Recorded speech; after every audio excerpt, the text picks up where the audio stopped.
Camión de carga embiste bus de pasajeros en Veracruz, en México. Al menos 21 muertos y decenas de heridos. Sorpresiva renuncia del fiscal especial encargado de la trama rusa, Robert Mueller. Pánico en Kansas City por nueva tormenta con tornados, un muerto y al menos 130 heridos. Hospitalizado protagonista de Juego de Tronos por alcoholismo y estrés. Miles de personas se reunieron en Viena para dar el último adiós al tricampeón de Fórmula 1, Niki Lauda. Fue sepultado con su casco y overol.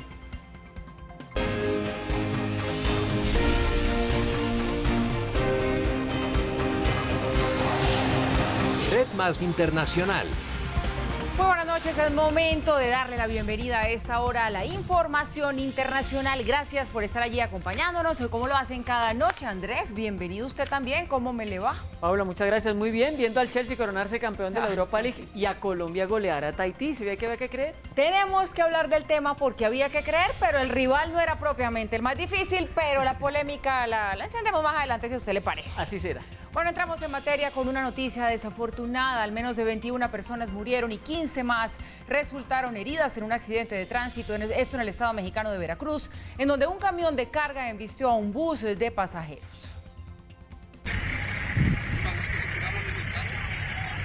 El autobús que salió de Ciudad de México con destino a Tuxtla Gutiérrez se accidentó este miércoles a las 10:30 hora local en el punto conocido como Trébol de Maltrata en la carretera federal Puebla-Veracruz. Según los primeros reportes, el bus de turismo se quedó sin frenos y fue impactado por un tráiler que transportaba bebidas energéticas, lo que ocasionó un voraz incendio en el sitio. Las autoridades dieron a conocer el balance preliminar de lo sucedido. Respecto a eso, se levantaron 17 cuerpos de personas que venían en el autobús de pasajeros, más otras 2 personas que fallecieron desafortunadamente en el tráiler. Cabe señalar que también en el transcurso de personas heridas al hospital llegó una persona ya sin signos vitales y posteriormente otra persona que llegó en estado muy grave desafortunadamente falleció.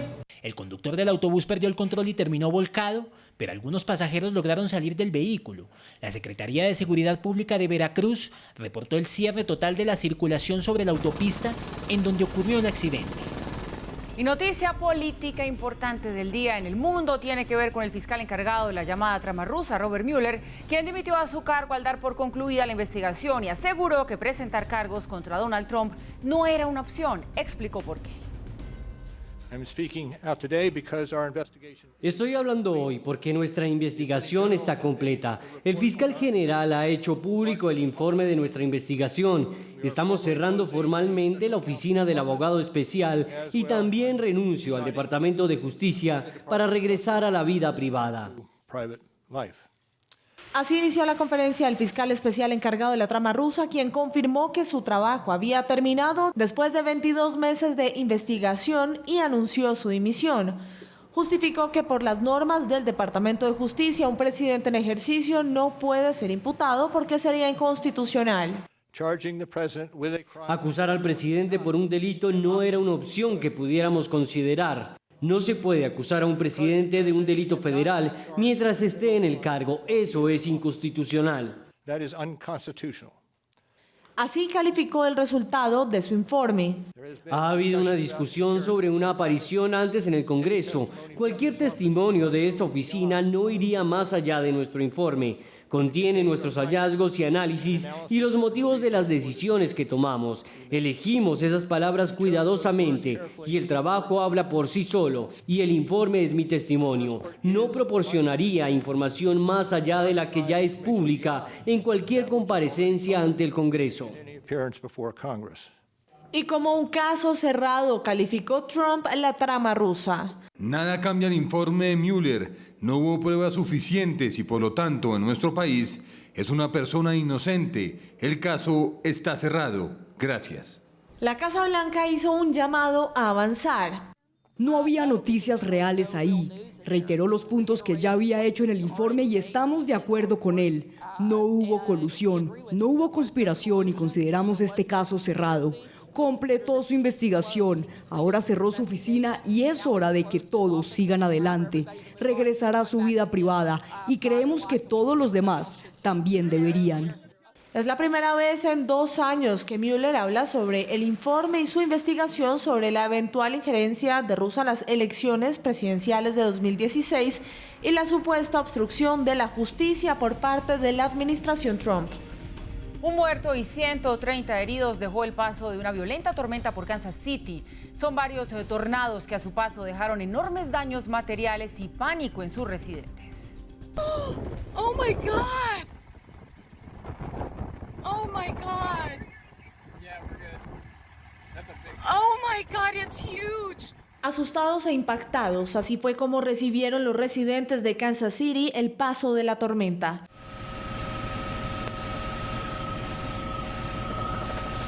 La fuerza de la naturaleza no fue un impedimento para que con las precauciones necesarias registraran con sus celulares lo que estaba pasando. Árboles caídos, líneas eléctricas y escombros quedaban sobre las vías, mientras los residentes, entre la niebla, el viento y la lluvia, intentaban buscar un lugar para estar a salvo. El Aeropuerto Internacional de Kansas City detuvo las operaciones en medio de la emergencia. 2 vuelos fueron desviados y los pasajeros que esperaban en el aeropuerto fueron llevados rápidamente a los túneles durante 45 minutos. El aeropuerto permaneció cerrado por condiciones inseguras debido a los escombros de la tormenta. Escuchamos el anuncio general, dijeron todos fuera de la terminal. Bajé las escaleras, todo el mundo necesita estar seguro. Nos alegra que los túneles existan, ¿no? Es la primera vez que tengo que pasar por algo así. Fue bastante tranquilo. Quiero decir, fueron buenos al asegurarse que todo el mundo iba a los túneles como se suponía que había que hacerlo de manera ordenada y que todos tenían espacio.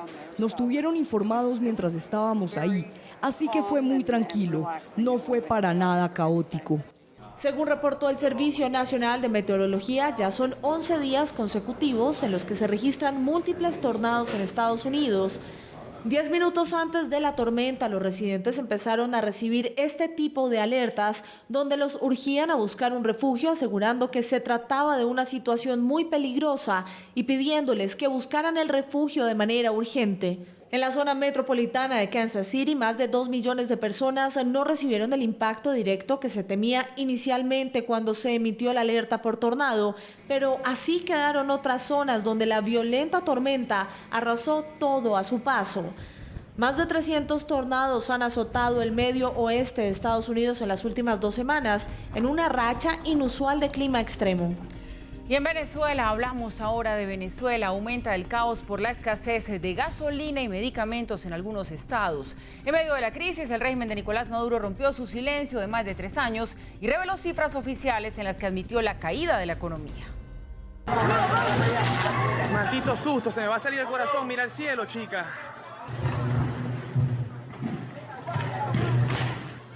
¿Ves? Explosiones en todos lados. Estas imágenes no corresponden a una película de ciencia ficción. El cielo, todo huele a quemado, todo está explotando. Son el registro de la forma en que han explotado algunos transformadores de energía, lo que ha provocado cortes de luz frecuentes en estados como Zulia y Aragua en Venezuela.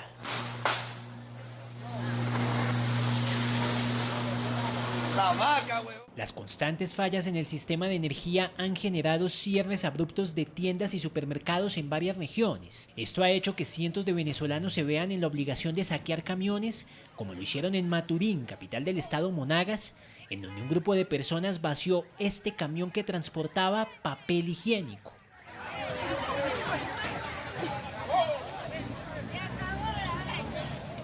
La salud también sigue en cuidados intensivos. Con el lema Ni un niño menos, un grupo de pacientes y médicos protestaron frente a la sede de la Cruz Roja en Caracas por la muerte de 6 menores de edad en el Hospital José Manuel de los Ríos en lo que va corrido de mayo.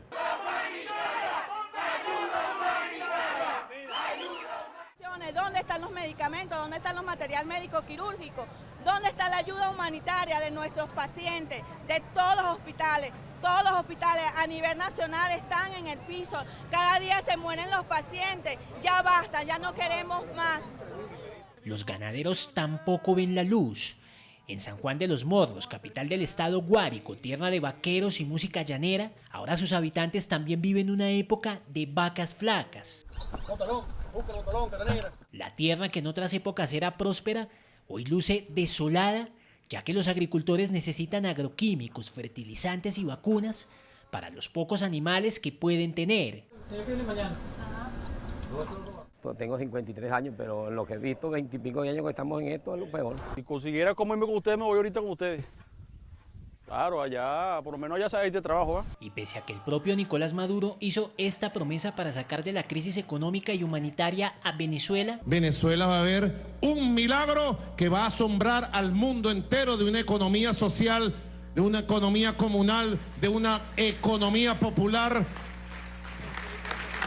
en un acto que muchos consideraron como un milagro, el Banco Central de Venezuela rompió un silencio de casi 4 años y reveló cifras oficiales sobre la economía del país. La entidad admitió que el Producto Interno Bruto cayó más de 47% desde 2013 y que la inflación superó 130.000% en 2018, muy por debajo de las estimaciones del Fondo Monetario Internacional, que calculó la inflación en 1.370.000% solo el año pasado. El banco informó que las exportaciones petroleras, principal fuente de ingresos del país caribeño, se desplomaron desde 2013, una situación que sigue obligando a miles de venezolanos a empacar maletas con un propósito: comenzar una nueva vida lejos de su tierra. En esa maleta lo que llevo son muchos sueños y también de sueños de volver a regresar a mi país, con mucha fe de que esto va a cambiar. Son muchos los venezolanos que insisten en arriesgar sus vidas cruzando hacia Colombia a través del río Táchira, ya que la frontera está cerrada desde hace 3 meses por orden del régimen de Maduro. No todos se quedan en territorio colombiano. Algunos atraviesan la zona limítrofe para comprar alimentos y medicinas. Venimos aquí a buscar la canasta básica, porque relativamente allá no se consigue estos productos. Y si se consiguen con demasiado precio. Es el drama que viven a diario tanto quienes se quedan como aquellos que deciden irse. Se estima que más de 1 millón de venezolanos están en Colombia y, según Naciones Unidas, 3 millones han huido de Venezuela desde 2015 por la crisis política y económica. Entre tanto, sin acuerdo, finalizaron las conversaciones que adelantaban representantes del régimen de Nicolás Maduro y el gobierno interino de Juan Guaidó para buscar una salida a la crisis en Venezuela. Oslo, capital de Noruega, había centrado la atención de América Latina por cuenta de las conversaciones que sostuvieron en esa ciudad representantes del chavismo y la oposición venezolana. El Ministerio de Relaciones Exteriores del país europeo dio cuenta de dichos acercamientos y sus respectivas conclusiones. Las partes han mostrado su disposición de avanzar en la búsqueda de una solución acordada y constitucional para el país, que incluye los temas políticos, económicos y electorales. Noruega reiteró su voluntad para seguir apoyando las conversaciones. A los fines de preservar el proceso que permita llegar a resultados, se solicita a las partes tomar la máxima precaución respecto a la reserva del mismo, tanto en sus comentarios como en sus declaraciones. A pesar de esta recomendación, funcionarios del chavismo como el canciller Jorge Arriaza y el viceministro de Comunicaciones Jorge Rodríguez, quien encabezó la delegación de la dictadura en Oslo, publicaron mensajes en las redes sociales. Tras importantes jornadas de trabajo en Oslo, el gobierno de Reino de Noruega informa sobre los avances en el proceso de diálogo político entre el gobierno bolivariano de Venezuela y la oposición venezolana. Agradecemos los esfuerzos de Noruega por la paz. Desde la delegación del gobierno del presidente Nicolás Maduro seguiremos trabajando por la paz, la concordia, la democracia y la defensa de nuestra Constitución. El gobierno interino publicó un comunicado en el que dejó claro el resultado de los acercamientos. Este encuentro finalizó sin acuerdo. Hemos insistido en que la mediación será útil para Venezuela siempre que existan elementos que permitan avanzar en pro de una verdadera solución. Por lo tanto, nos mantenemos en la lucha hasta resolver la crisis que padecemos los venezolanos. Según versiones de prensa, la delegación de Juan Guaidó propuso llevar a cabo unas elecciones libres sin la participación de Nicolás Maduro como candidato, algo que la delegación chavista no aceptó. Esto pasa en Venezuela mientras la tensión entre Estados Unidos y China va en aumento. Pekín amenazó ahora con dejar a Estados Unidos sin tierras raras, esenciales para la fabricación de productos. Se conocen como tierras raras y son un conjunto de 17 elementos químicos indispensables para la fabricación de diferentes elementos usados en la producción de varios sectores de la economía, incluyendo el sector de la tecnología de la energía renovable, refinerías de petróleo, electrónica e industria del vidrio. No hay muchos sitios en el planeta donde se extraigan o produzcan, además su extracción no es fácil y potencialmente dañina para el medio ambiente. Las minas de China representan el 70% de la producción global. China produce más del 95% de las tierras raras del mundo y Estados Unidos depende del 80% de las importaciones de estos elementos químicos que se usan para fabricar desde teléfonos y televisores hasta material militar. Se trataría de una represalia por la guerra comercial que, de llegar a hacerse efectiva, dejaría a Washington lejos de este tipo de minerales. Una advertencia que se conoce después del más reciente anuncio de Donald Trump sobre nuevos aranceles y la arremetida contra Huawei. Podría convertirse en un as bajo la manga para China, que es el mayor productor de estos materiales que son vitales para diferentes industrias de Estados Unidos. Aunque Estonia, Francia y Japón también le proporcionan a Estados Unidos minerales raros procesados, los que vienen en su estado original son de China. De regreso, gracias por continuar con nosotros aquí en Red Más Internacional. Las autoridades de Nepal ya confirmaron la muerte de 11 personas en la montaña del Everest. Los expertos culpan a la inexperiencia de algunos escaladores y también a la cantidad desproporcionada de gente en un mismo campamento de estas muertes. El Everest, esa montaña cubierta de nieve que muchos hemos soñado conocer y llegar a la cima a 8.848 metros de altura sobre el nivel del mar. Otros pocos la han conquistado y algunos han desaparecido en el intento. Esta montaña se está convirtiendo en una amenaza para los escaladores. La semana pasada, cerca de 200 alpinistas llegaron a lo más alto del Everest. Una hazaña inigualable, pero al mismo tiempo peligrosa. El descenso se debe hacer lo antes posible, pues las dificultades para respirar por la poca cantidad de oxígeno obligan a los alpinistas a evacuar la zona con cautela, pero con rapidez. Y es que esta vez eran 200 los escaladores que al mismo tiempo necesitaban bajar, por lo que algunos tuvieron que esperar más de lo presupuestado a 8.848 metros de altura. Una espera que se tornó peligrosa. Hay muchas personas que quieren hacerlo, que quieren entrenar y creo que debe haber un límite de personas por día, porque tienes un limitado suplemento de oxígeno y si estás cansado, estás cansado. Puede que llegues a la cima, pero luego tienes que bajar y ese es el problema. Las autoridades locales de Nepal ya confirmaron la muerte de 11 alpinistas, quienes fallecieron en un trancón de personas en su intento por cruzar el llamado Corredor de la Muerte, ubicado a pocos metros de la cima. Muchas personas murieron este año. Ha sido una carnicería y debo decir que se ha convertido en una carrera de la muerte porque hubo un embotellamiento masivo y la gente se está presionando a sí misma. Intentan llegar a la cima y en vez de lograrlo se matan. Los alpinistas le piden al gobierno de Nepal regular el número de permisos que emiten con el fin de impedir muertes que pudieran ser evitadas.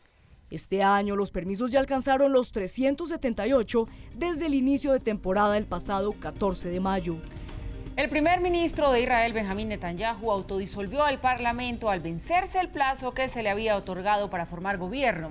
Los israelíes volverán a las urnas el próximo 17 de septiembre. זה לילה של ניצחון אדיר, אדיר. Así celebraba el pasado 9 de abril el primer ministro de Israel, Benjamín Netanyahu, una nueva victoria que lo convertiría en el primer ministro con más tiempo en el cargo en la historia del Estado de Israel. Tras la formación de coaliciones de ambos partidos, el Likud, partido de Netanyahu, logró 65 de los 120 escaños, por lo que Benny Gantz le concedió la victoria.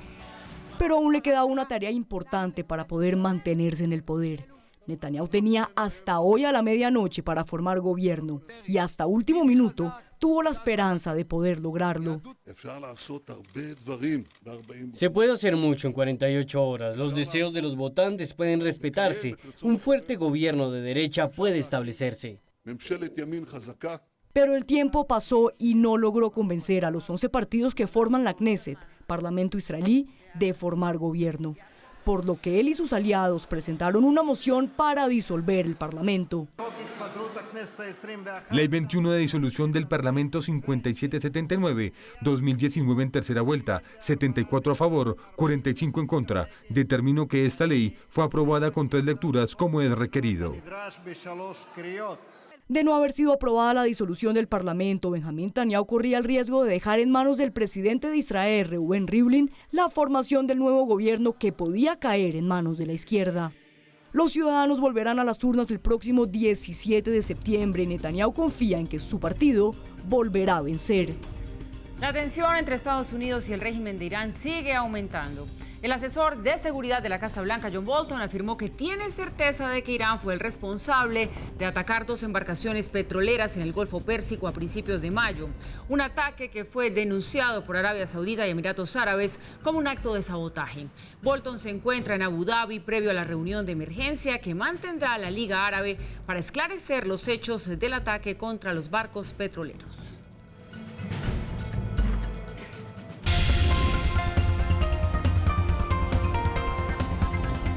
Termina un torneo y de inmediato toda la atención se la toma la siguiente final, nada menos que la Gran Champions League, ya con Tottenham y Liverpool en Madrid para jugar en el Wanda Metropolitano el compromiso definitivo, que ya están preparando para el sábado. Sin embargo, hoy los aficionados de Liverpool y del fútbol mundial hacemos una pausa para rendir homenaje a las víctimas de una tragedia que ocurrió en 1985, precisamente en el marco de una final europea. Mientras la plantilla de Liverpool entrenaba pensando en la final del sábado ante Tottenham, en su ciudad sonaron 39 campanadas.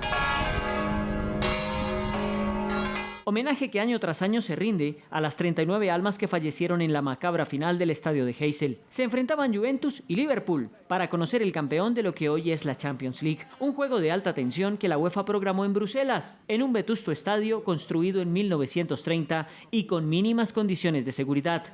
El tristemente célebre Heysel. El fenómeno hooligan azotaba el balompié y el conjunto inglés contaba con un gran número de simpatizantes que seguían esta corriente. Y ellos iniciaron el acoso a los seguidores de la Juventus, lanzando cualquier objeto contundente que tuvieran a la mano. Palos, botellas, piedras, todo valía. Eso ocasionó una estampida de los italianos invadidos por el pánico, ante una policía incapaz de detener a los energúmenos y mucho menos de apaciguar una avalancha humana. Miles de hinchas fueron aprisionados contra una pared de piedra dentro del arcaico estadio. En las gradas de Heysel murieron 39 personas por aplastamiento y asfixia. Los heridos superaron los 600 y como zombies se arrastraban por la pista atlética, mientras la policía, bien gracias. Lo más ridículo del caso es que 1 hora y media después se jugó el partido, donde ganó la Juve con el gol más triste de Platini. Ante la irracionalidad de los hechos, se creó la Asociación de Familiares de las Víctimas de Heysel, que hoy pueden decir que han recibido una indemnización de 9 millones de euros cada uno, y la implicación directa en el caso de las autoridades civiles y policiales de Bruselas. Además de lograr que 14 aficionados ingleses fuesen condenados a 3 años de cárcel en 1989. En lo deportivo, el fútbol de Inglaterra fue excluido 5 años de toda competencia internacional de clubes. El Liverpool pagó 6, ante lo cual se repuso y después jugó otras 2 finales de Champions, una en 2005 y otra en 2018.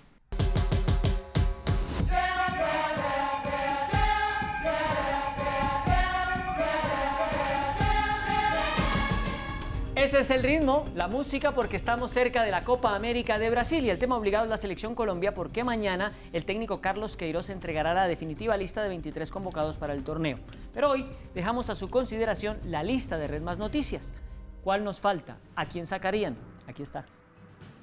Para la redacción de deportes de Red Más, los arqueros son David Ospina del Nápoles, Camilo Vargas del Cali y Álvaro Montero del Tolima. Los defensas, Santiago Arias del Atlético de Madrid, Elivelton Palacios de Nacional, Jerry Mina del Everton de Inglaterra, Davinson Sánchez del Tottenham de Inglaterra, Jason Murillo del Valencia de España, William Tecillo del León de México, Cristian Borja del Sporting de Lisboa y Frank Fabra del Boca Juniors. Los volantes, Wilmar Barrios del Zenit de Rusia, Jefferson Lerma del Bournemouth de Inglaterra, Mateus Uribe del América de México, Juan Guillermo Cuadrado de Juventus, Edwin Cardona del Pachuca, Sebastián Villa de Boca Juniors, Gustavo Cuellar del Flamengo y James Rodríguez, cuyos derechos pertenecen al Real Madrid. Los delanteros, Falcao García del Mónaco, Duván Zapata de Atalanta, Luis Fernando Muriel, cuyos derechos son del Sevilla de España, y Luis Díaz del Atlético Junior. Y en el mundo se despidió a Niki Lauda, el gran dicharachero y original piloto tricampeón mundial de Fórmula 1. Dejó un gran legado antes de su partida a los 70 años. Aquí algunas de sus frases con las que se ganó el afecto de muchos aficionados.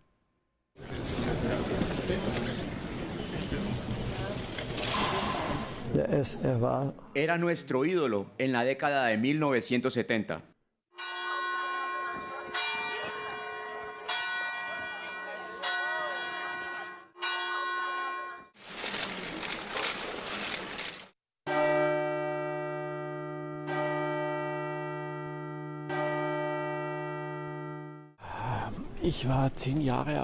Tenía 10 años en agosto de 1976 cuando el accidente de Nürburgring. De niño me sentí increíblemente cerca de él. Seguí su carrera desde ese día en adelante y hay cierto parentesco espiritual. Sé que suena raro.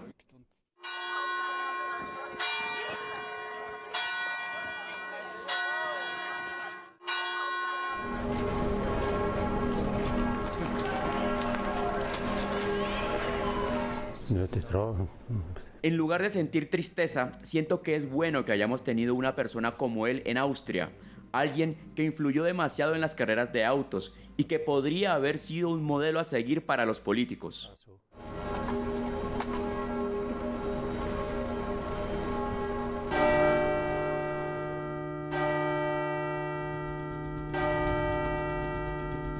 Qué bonitas imágenes, pues, de lo que le transmite la gente, ¿no? De saber que uno dejó un legado, las frases también, un hombre con una chispa y una inteligencia particular. Total, como piloto pues marcó una diferencia muy grande el hecho de ser tan auténtico que no se realizó ninguna cirugía estética después de que tuviese quemaduras en el 70% de su cuerpo, que fueran de tercer y primer grado en el rostro, y a los 40 días de ese accidente ya estaba corriendo otra vez en un vehículo de Fórmula 1 y después gana otros 2 títulos mundiales, pero más allá de eso no acudió a ninguna cirugía estética y lucía orgulloso esa circunstancia de la vida, esa segunda oportunidad que había tenido. Eso como piloto activo. Ahora, cuando se retira, vuelve a ejercer en los últimos años con Mercedes y ahí le da el impulso a la carrera de Lewis Hamilton, quien hoy precisamente lo acompañó en la última de este día. Claro, yo creo que eso es a lo que hay que apostarle en este paso por la vida, dejar un legado, a que cuando uno se vaya pase todo esto, ¿no? La gente se acuerde de uno, se reúnan por uno, el mundo hable de lo que uno dejó para que los demás aprendan, y creo que Niki Lauda es un ejemplo de eso. No cabe la menor duda. Bien, así terminamos esta emisión de Red Más Internacional. Quédense con estas imágenes de una polea construida desde la Torre Eiffel en París hasta la Escuela Militar, que va a estar abierta al público hasta este domingo. Ya viene el punto también con nuestro director Juan Lozano. Buenas noches.